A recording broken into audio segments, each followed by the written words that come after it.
ఇప్పుడు ఖర్గే బాగా అగ్రెసివ్ గా మాట్లాడాడు. అవును. తర్వాత కీలక విషయాలు లేవనెత్తాడు.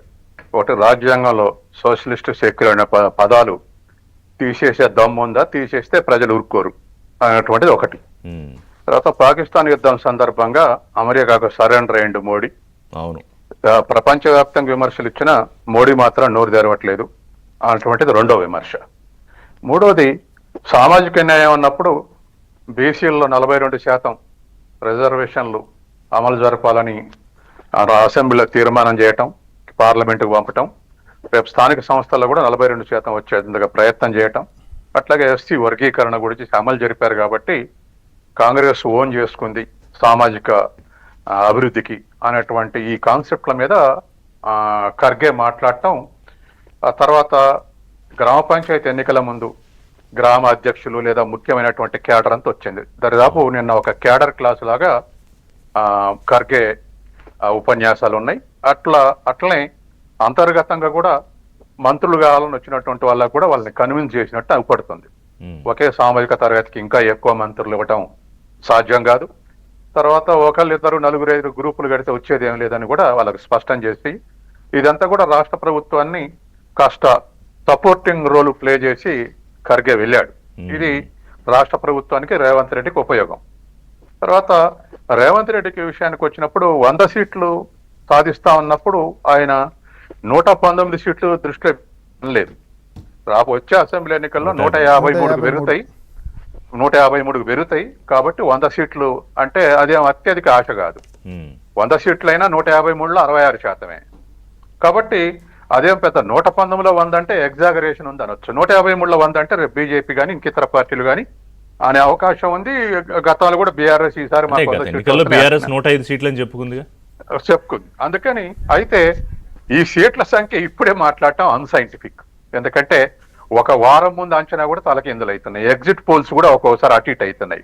ఏది పోలింగ్ అయినాక చేసే సర్వే కూడా.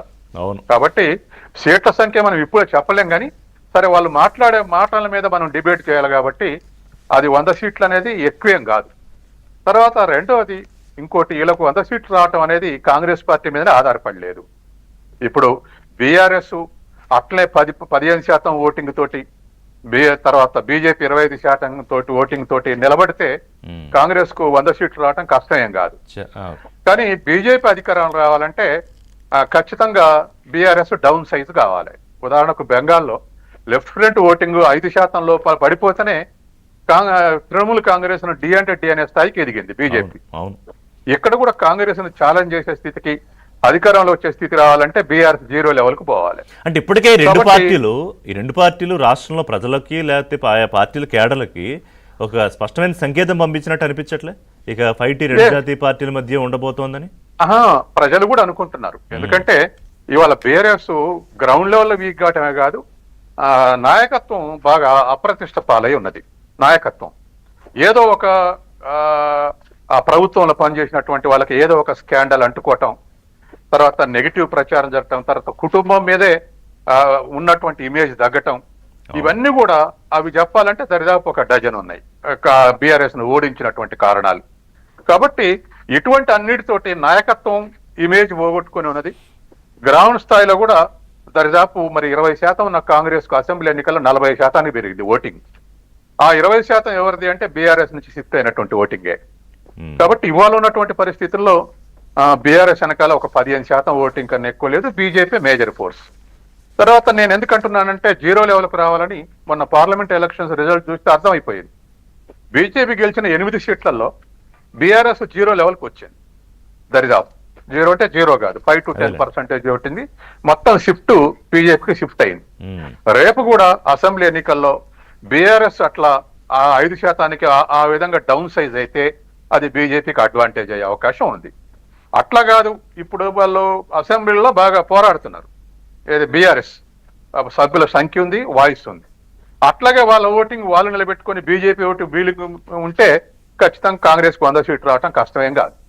కాబట్టి 100 సీట్లు రావాలన్నది రేవంత్ రెడ్డి పర్ఫార్మెన్సే కాదు, మిగతా రెండు పార్టీల యొక్క పర్ఫార్మెన్స్ ఆధారంగా రిలేటివ్ గా అప్పుడు ఆ అడ్వాంటేజ్ ఉంటుందా లేదా అనేది మనం ఎలక్షన్స్ ముందు దీన్ని విశ్లేషిస్తే బాగుంటది. అయినా నేను అన్నాడు కాబట్టి మనం విశ్లేషించడంలో తప్పు లేదు. అవును. తర్వాత మరొక అంశం ఏంటంటే కొన్ని పనులకు వాళ్ళు చేసినటువంటి అగ్రెసివ్ గా చేసినటువంటి పనులకు కొన్ని అభినందనలు చెప్పాలి, కొన్ని ల్యాగ్ బిహైండ్ అనేటువంటివి ఉన్నాయి. ఉదాహరణకు భారతదేశంలో ఏ రాష్ట్రం 21,000 కోట్ల రుణమాఫీ చేయలేదు.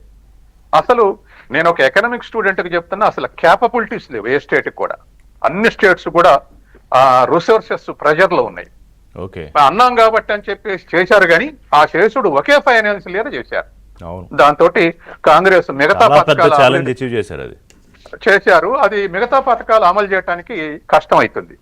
ఇవాళ ఇప్పుడు బీఆర్ఎస్ కానీ మిగతా వాళ్ళు చేసేటువంటి కళ్యాణ లక్ష్మి ఇచ్చిర్రా, పెన్షన్లు మరి 4,000 పెంచిర్రా, 2,500 ఇచ్చిర్రా, ఇటువంటి అన్నిటికీ షార్టేజ్ ఏర్పడింది. కాబట్టి ఒకే ఫైనాన్షియల్ లో దాదాపు 21,000 కోట్లు మాఫీ చేయటం అనేది ఒక రాష్ట్ర ప్రభుత్వానికి సాధ్యమయ్యే పని కాదు. వీళ్ళు ఎలక్షన్లు హామీ ఇచ్చారు, కొత్తగా వచ్చారు, చేస్తారా అటువంటి తోటి చేశారు, కానీ అది కరెక్ట్ కాదు. కనీసం ఒక 2 ఫైనాన్షియల్ ఇయర్లైనా ఇప్పుడు ఎదుటోళ్ళు మాట్లాడేల కోసం ఇప్పుడు అనేక వాగ్దానాలు చేస్తారు. అసలు వాగ్దానం పట్టించుకోకపోతే విమర్శలు వస్తాయి, కానీ అమలు చేస్తూ కొంత టైం ఇచ్చిన ప్రజలు పెద్దగా ఒకటి మీకు తెలియదు, ఇప్పుడు చేసినా చేయకపోయినా విమర్శ, రాజకీయ విమర్శ ఉంటుంది, ఎటు ఉంటుంది. అయితే మీరు అన్నది కరెక్ట్. ఇప్పుడు బ్యాలెన్స్ చేసుకుంటూ మిగతా కూడా చేసుకుంటూ వెళితే కొంత అవకాశం తక్కువ ఉంటుంది. రైట్, సచిన్ గారు మాట్లాడదాం. చిన్న బ్రేక్ తీసుకుంటా. బ్రేక్ తర్వాత